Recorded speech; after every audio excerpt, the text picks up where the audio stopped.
A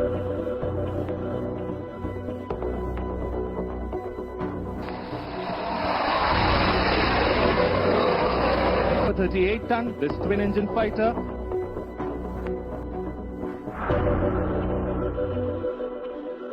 अभी अभी आपने जो तस्वीर देखी वो भारतीय वायुसेना का C-130 एयरक्राफ्ट है, जिसमें पीएम मोदी सवार थे और असम के एक इमरजेंसी लैंडिंग फैसिलिटी में इसी एयरक्राफ्ट में पीएम मोदी ने लैंडिंग की है। ये इमरजेंसी लैंडिंग फैसिलिटी क्या है और सबसे इंपॉर्टेंट चीज जिसकी चर्चा हो रही है, C-130 एयरक्राफ्ट, इसके बारे में बताने के लिए हमारे साथ मानस हैं। मानस, C-130 एयरक्राफ्ट के बारे में बताइए और ये भी बताइए कि इमरजेंसी लैंडिंग फैसिलिटी क्या है, क्योंकि बताया जा रहा है नॉर्थ ईस्ट में पहली बार ये इमरजेंसी लैंडिंग फैसिलिटी बनाई गई है।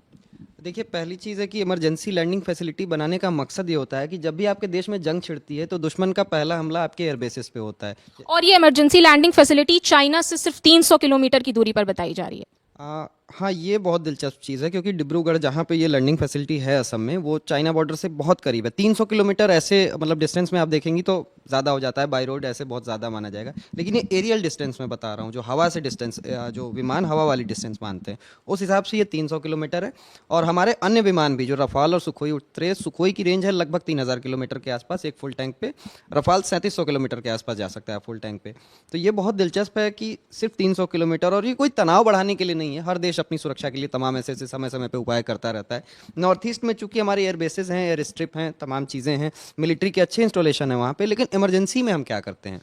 क्योंकि आप देख रहे हैं कि बहुत चिकन नेक का भी इलाका है वहाँ पे, डिब्रूगढ़ जो भी असम वसम का इलाका है, तो चाइना से भी सटा हुआ है, प्लस वहाँ पे बांग्लादेश, नीचे उसके बांग्लादेश का इलाका पड़ता है जो नॉर्थ ईस्ट के ठीक नीचे। तो इस वजह से वहाँ पे एक इमरजेंसी स्ट्रिप होना ज़रूरी था। एयरफोर्स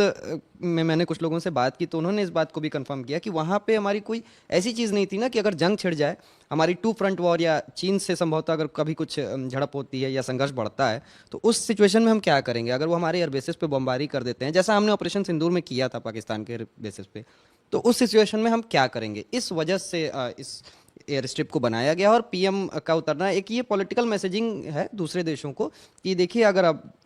हमारा प्रधानमंत्री, हमारी जो लीडरशिप है एक तरीके से, वो इन एयर स्ट्रिप पे उतर रही है, तो ये आप देख सकते हैं कि वो मतलब दूसरे देशों को एक मैसेजिंग टाइप की होती है कि ये देखिए हमारे विमान यहाँ पे हैं, तैनात हैं, और वो साइकोलॉजिकल गेम है वो एक तरीके